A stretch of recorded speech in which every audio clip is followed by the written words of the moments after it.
Hello बच्चों, स्वागत है आपके अपने करंट अफेयर चैनल पर current affairs with Pinnu. Rajasthan current affairs मई 2026 का पार्ट आज 6 है। इसके पहले हम भाग 5 कर चुके हैं और आपके आने वाली प्रतियोगी परीक्षाओं में ये बेहद ही इम्पोर्टेंट होने वाले हैं, क्योंकि ये आने वाली परीक्षा rate RPSC first grade second grade सभी के लिए इम्पॉर्टेंट है। और विश्वास रख कर के अपनी तैयारी को बेहतरीन करें, अपने दोस्तों के साथ शेयर करें ताकि वह भी इसका लाभ उठा सकें। आइए चर्चा करते हैं। हाँ, देखिए ये प्रश्न उत्तर कहाँ से बनाए गए हैं। मई 2026 अंतर्राष्ट्रीय जो क्रोनोलॉजी है करंट जीके के प्रश्न उत्तर बताए गए हैं इसके अंदर, और यहाँ पर राजस्थान के पार्ट की चर्चा हो रही है। नंबर 1 सवाल की चर्चा करते हैं। यहाँ पर मथुरा और नागदा तीसरी और चौथी रेल लाइन परियोजना को किस श्रेणी में घोषित किया गया है? राष्ट्रीय राजमार्ग परियोजना, विशेष रेल परियोजना, स्मार्ट सिटी परियोजना या औद्योगिक परियोजना? तो इसका आंसर होगा नंबर 2, विशेष रेल परियोजना के रूप के अंदर मथुरा और नागदा तीसरी और चौथी रेल लाइन परियोजना घोषित की गई है। आइए देखते हैं अगला प्रश्न। मथुरा नागदा रेल लाइन परियोजना की कुल लंबाई लगभग कितनी है? यहाँ पर 450 किलोमीटर, 500 किलोमीटर, 568 किलोमीटर या 600 किलोमीटर? तो इसका आंसर होगा नंबर 3, 568 किलोमीटर मथुरा और नागदा रेल लाइन परियोजना की कुल लंबाई है। आइए देखते हैं अगला प्रश्न। मथुरा नागदा रेल लाइन परियोजना राजस्थान के किन जिलों से होकर गुजरेगी? जयपुर और अजमेर, कोटा और भरतपुर, जोधपुर और बीकानेर, उदयपुर और चित्तौड़गढ़? तो इसका आंसर होगा नंबर 2, कोटा और भरतपुर। यहाँ से कोटा और भरतपुर जिलों से होकर मथुरा और नागदा रेल लाइन गुजरेगी। आइए देखते हैं अब इसकी व्याख्या। मथुरा नागदा तीसरी और चौथी लाइन विशेष रेल परियोजना घोषित। केंद्र सरकार ने मथुरा नागदा तीसरी चौथी रेल लाइन परियोजना को विशेष रेल परियोजना घोषित करते हुए इसे राष्ट्रीय अवसंरचना का दर्जा प्रदान कर दिया गया है। इस संबंध में भारत के राजपत्र में अधिसूचना जारी कर दी गई है। यहाँ पर परियोजना की जो प्रमुख बिंदु है, यहाँ पर लंबाई कुल है कितनी है हम देख चुके हैं, 568 किलोमीटर है। विस्तार कहाँ तक है इसका? यह परियोजना नागदा मध्य प्रदेश से मथुरा उत्तर प्रदेश तक विस्तृत है यहाँ पर। और राजस्थान का जो मार्ग है, यह लाइन राजस्थान के कोटा और भरतपुर जिलों से होकर गुजरेगी। तो ये सारी लाइन इंपॉर्टेंट है या नहीं है, लेकिन जो लास्ट वाली लाइन है कि मथुरा रेल लाइन कहाँ से कहाँ तक गुजरेगी राजस्थान के अंदर, तो कोटा और भरतपुर से होकर गुजरेगी। ये लाइन वेरी इंपॉर्टेंट है और एग्जाम में प्रश्न यहीं से ही बनेंगे। तो कैसी लगी आपको ये व्याख्या? प्लीज कमेंट में जरूर शेयर करें। आइए देखते हैं अगला इंपॉर्टेंट प्रश्न। केंद्र सरकार की भव्य योजना का प्रमुख उद्देश्य क्या है? नंबर 1 है ग्रामीण क्षेत्र में डिजिटल साक्षरता बढ़ाना। नंबर 2 है उच्च स्तरीय औद्योगिक बुनियादी ढांचे का विकास करना। नंबर 3 है महिला उद्यमियों को वित्तीय सहायता प्रदान करना। नंबर 4 है कृषि उत्पादों को बढ़ाना। तो इसका आंसर होगा नंबर 2, उच्च स्तरीय औद्योगिक बुनियादी ढांचे का विकास करना केंद्र सरकार की जो भव्य योजना है इसका प्रमुख उद्देश्य है।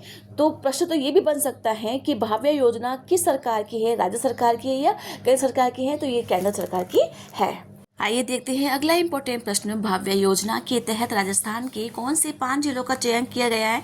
अगर प्रश्न राजस्थान केंद्र सरकार की योजना है और प्रश्न राजस्थान का है तो इस वेरी इंपॉर्टेंट है, प्रश्न एग्जाम में जरूर यहाँ पर छपेगा। भव्य योजना के तहत राजस्थान के कौन से 5 जिलों का चयन किया गया है? तो नंबर 1 है बालोतरा, जयपुर, जोधपुर, कोटा और दौसा। नंबर 2 है बीकानेर, जयपुर, उदयपुर, कोटा और अलवर। नंबर 3 है बालोतरा, अजमेर, जोधपुर, कोटा, भीलवाड़ा। नंबर 4 है जयपुर, जोधपुर, उदयपुर, सीकर और दौसा। तो इसका आंसर होगा नंबर 1, बालोतरा, जयपुर, जोधपुर, कोटा और दौसा का चयन किया गया है भव्य योजना के तहत। आइए देखते हैं अगला इंपॉर्टेंट प्रश्न। भव्य योजना के क्रियान्वयन के लिए कौन सी नोडल एजेंसी को जिम्मेदारी दी गई है? रिको, राष्ट्रीय विकास परिषद, national industrial corridor development corporation, भारतीय राष्ट्रीय राजमार्ग प्राधिकरण। तो इसका आंसर होगा number 3, national industrial corridor development corporation को जिम्मेदारी दी गई है इस योजना के क्रियान्वयन की। आइए चर्चा करते हैं इसकी पूरी व्याख्या की। भव्य योजना राजस्थान के 5 जिलों में विकसित होगी अत्याधुनिक औद्योगिक हब। राजस्थान सरकार ने केंद्र सरकार की भव्य योजना के अंतर्गत राज्य के उच्च स्तरीय औद्योगिक बुनियादी ढांचे के विकास के लिए 5 जिलों का चयन किया गया है। Very important. चयनित जिले और विस्तार कौन कौन सा है यहाँ पर? बालोतरा, जयपुर, जोधपुर, कोटा और दौसा जिलों में ये औद्योगिक हब विकसित किए जाएंगे। और यहाँ पे योजना का नाम क्या है, मतलब भव्य योजना का नाम क्या है, ये भी आ सकता है यहाँ पे पूरा नाम। तो यहाँ पर है building high impact value added for, यहाँ पे एक्सेलरेटेड डेवलपमेंट, इसका पूरा नाम है किसका, भव्य का।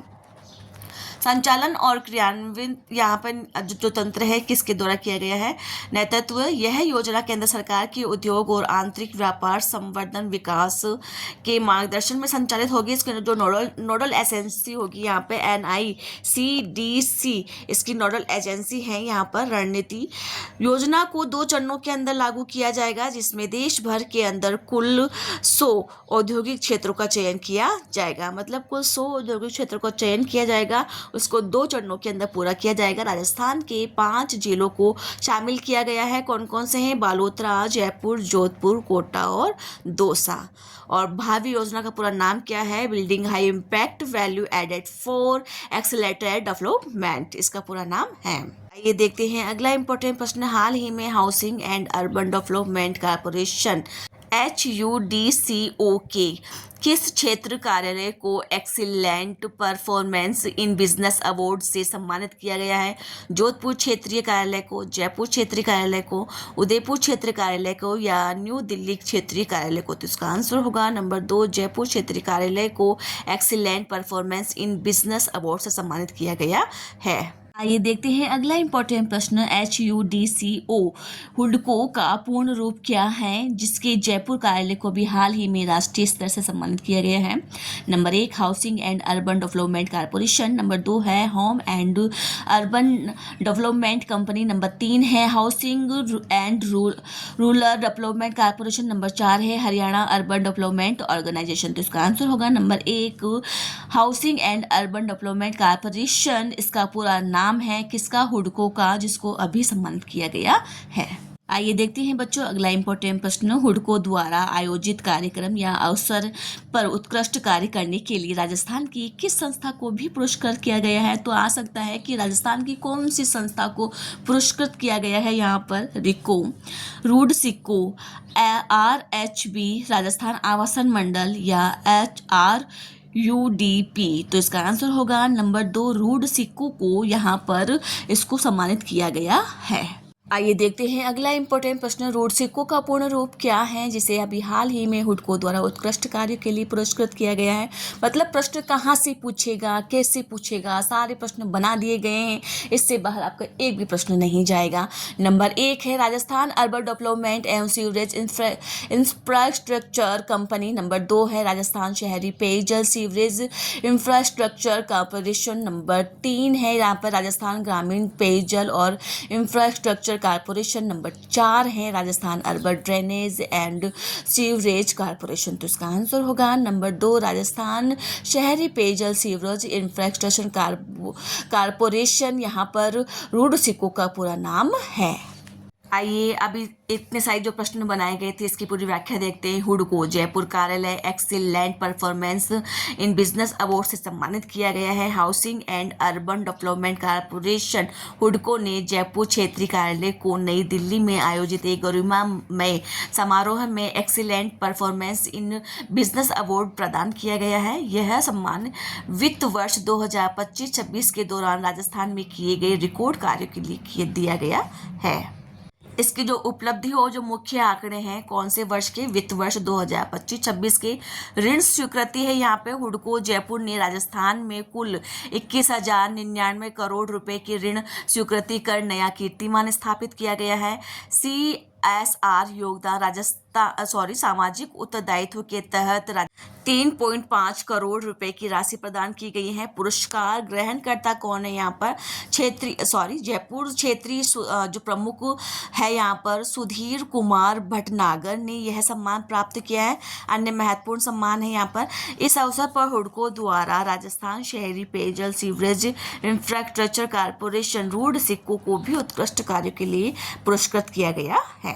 आइए देखते हैं अगला इंपॉर्टेंट प्रश्न। सुशासन गुड गवर्नेंस श्रेणी में किसे सम्मानित किया गया है? नंबर 1 आरती डोगरा सिद्धार्थ महाजन को, नंबर 2 है रोहित राज सिंह तोमर को, नंबर 3 है कृष्ण कुणाल को, नंबर 4 है राजीव त्यागी को। तो इसका आंसर होगा नंबर 1 आरती डोगरा व सिद्धार्थ महाजन को सुशासन श्रेणी के अंदर सम्मानित किया गया है। आइए देखते हैं अगला इंपॉर्टेंट प्रश्न। 1947 में सरदार वल्लभ भाई पटेल ने सिविल सेवा को क्या कहा है? Is very important. नंबर 1 है राष्ट्र निर्माता, नंबर 2 है steel frame of India, number 3 है भारत की रीढ़, नंबर 4 है प्रशासनिक शक्ति। तो इसका आंसर होगा 1947 में सरदार वल्लभ भाई पटेल ने सिविल सेवा को स्टील फ्रेम ऑफ इंडिया कहा है। आइए देखते हैं अगला इंपॉर्टेंट प्रश्न। डिजिटल सेवा दिवस प्रतिवर्ष कब मनाया जाता है? यहाँ पर 15 अगस्त, 26 जनवरी, 21 अप्रैल या 2 अक्टूबर को। तो इसका आंसर होगा नंबर 3 21 अप्रैल को डिजिटल सेवा दिवस प्रतिवर्ष मनाया जाता है। आइए अब इन प्रश्नों की व्याख्या करते हैं। सिविल सेवा दिवस 2026 मुख्यमंत्री एक्सीलेंस अवार्ड का वितरण। सिविल सेवा दिवस के अवसर पर जयपुर स्थित हरिश्चंद्र माथुर राजस्थान लोक सेवा प्रशासन संस्थान SCM रिपा में 21-22 अप्रैल 2026 को राज्य स्तरीय समारोह आयोजित किया गया था। इस अवसर पर मुख्यमंत्री ने उत्कृष्ट सेवा देने वाले प्रशासनिक अधिकारियों को मुख्यमंत्री एक्सीलेंस अवार्ड से सम्मानित किया गया है। मुख्यमंत्री एक्सीलेंस अवार्ड 2026 के जो विजेता है कौन कौन है यहाँ पर देखते हैं। सुशासन श्रेणी के अंदर हमने अभी बात करी है यहाँ पर आरती डोगरा को और सिद्धार्थ महाजन को। और फ्लैगशिप जो योजना श्रेणी है उसके अंदर डॉक्टर कुशाल यादव को और रोहित अश्व सिंह तोमर को और राजू तोमर को। और नवाचार के लिए यहाँ पर बहुत सारे नाम हैं, कृष्ण कुणाल और गायत्री ए राठौड़ यहाँ पर, और है नकाती शिव प्रसाद मदन और यहाँ पर है और है पी बाल मुरुगन। यहाँ पर इनको सम्मानित किया गया है किस अवार्ड से? मुख्यमंत्री एक्सीलेंट अवार्ड 2026 से। आइए देखते हैं अब सबसे इम्पोर्टेंट है इन शॉर्ट फैक्ट के अंदर प्रतिवर्ष 21 अप्रैल को सिविल सेवा दिवस बनाया जाता है। इसी दिन 1947 में सरदार वल्लभ भाई पटेल की नवनियुक्ति प्रशासनिक अधिकारों को सम्मानित करते हुए सिविल सेवा को स्टील फ्रेम ऑफ इंडिया कहा है। तो बच्चों कैसी लगी आपको ये जानकारी? प्लीज़ कमेंट में ज़रूर शेयर करें। आपके जो साथी हैं जो स्टेट एग्ज़ाम की तैयारी कर रहे हैं उन तक ये वीडियो ज़रूर शेयर करें। चैनल को लाइक और सब्सक्राइब करें। Thank you.